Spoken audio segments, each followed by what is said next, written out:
In our game today, Hikaru Nakamura uses an easy-to-play system to take on one of the top grandmasters in the world on titled Tuesday. His opponent, Dmitry Andreikin, and that system he uses is something called the King's Indian attack. And usually the way White gets into it is with the move knight to f3, knight to f6, and White plays the moves of the King's Indian for black, but just with colors reversed. So g3, d5, say bishop g2, you see this standard King's Indian formation, but with the white pieces, c6 castles, knight b to d7, d3, and then White wants to angle for the e4 push to get their share of the center, so knight b to d2 to help do that, and say bishop d6, e4, and you can see White would have the standard King's Indian formation, but up a tempo.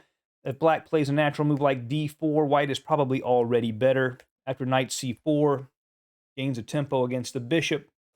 Bishop c7 and a4 to make it harder for Black to kick out the knight. He's already doing well. If, for example, de4 castles, then knight to c4, putting pressure again on the bishop, putting pressure on e5, and you can still play a4. And if Black were to just castle, then rook to e1 is possible, perhaps putting pressure on the e5 pawn. But a move that scored very well here is actually b3, with the idea of the bishop at b2 going to attack e5, trying to get Black to play d4, and then the knight to go to c4, as we've already seen. Now, Nakamura uses a different move order in this game, but he does end up with the same King's Indian attack formation. He begins with g3 first, and Andreikin plays knight to f6, bishop g2, d5, d3, c6, knight to d2, and here, obviously preparing e4, and here Andreikin goes ahead and fianchettos his king's bishop as well, g6, e4, de4, de4, exchanging in the center. This usually does not provide Black much relief, actually, depending on the position.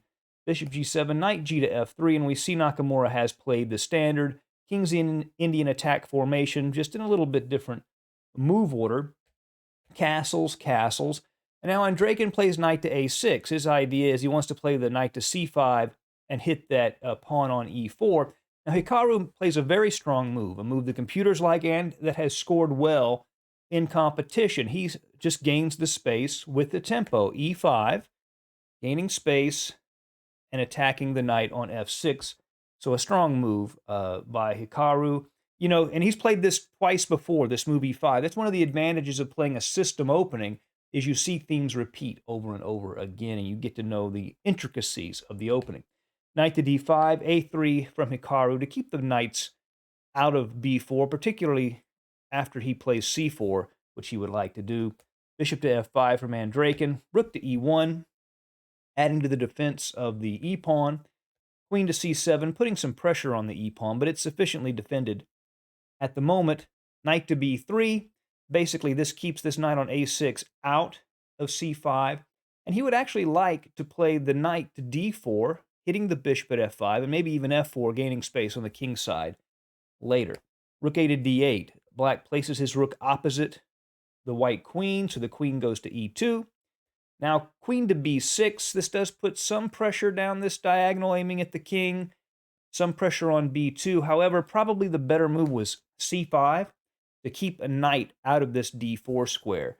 And after queen to b6, Nakamura immediately takes advantage of that omission and plays knight f to d4, threatening to take on f5, which would give White the bishop pair, as well as do a little bit of structural damage to Black's pawns. So Andreikin goes ahead and retreats that bishop to prevent that exchange. But now c4 from Nakamura, attacking that knight in the center. It's well placed. He kicks it out, and it has to go to a fairly passive square on c7. And we can see already these knights on a6 and c7 are not that well placed, and White definitely has a nice pull. Developed with a threat, bishop to e3, aiming at that queen on b6.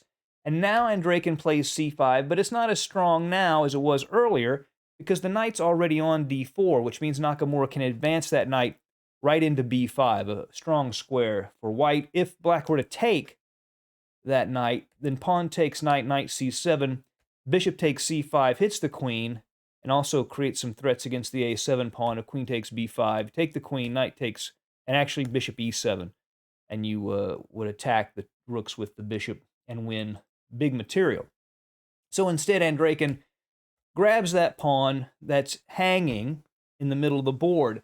The problem is that black's pieces are very poorly placed, and this bishop is undefended. So although for a moment black is up a pawn, white's pieces are going to get a lot of activity here, far more than he needs to compensate for a pawn. But the bishop goes to d2 with a nice threat. First, of course, he's threatening to just capture that bishop at e5, but he also has threats of the bishop coming into a5, which would cause black all kinds of problems. If bishop takes b2, rook a to b1, bishop f6, then bishop to a5 would be strong. After queen e6, actually bishop c7 would just win a piece because he takes twice on c7 and wins a knight. And because of that, Andreikin went ahead and took on d2 with his rook, giving up an exchange. He has a pawn for it, so he has a little compensation, but not enough for an exchange. But he needs to stop that active dark squared bishop. Knight to d2 is probably best. After bishop f6, knight to e4, white does have a strong position here, but Nakamura plays the obvious move and just takes the rook with the queen. Now bishop to f6, retreating the bishop from its threat, from being threatened by the rook, excuse me, and defending the e7 pawn. Now a4, a very, very strong move. He's threatening to play a5, which would actually trap the queen. The queen has nowhere to go. Any of these squares, they're all taken. The bishop, the knight, the rook, and so the threat is to trap the queen. Black has to do something quickly. So he moves the knight away to give the queen room to move. Now a5 hits the queen, and really the only square it can go to and not be immediately lost is d8.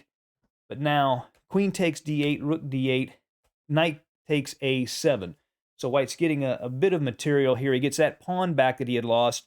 So now Nakamura is up a clean exchange for the moment.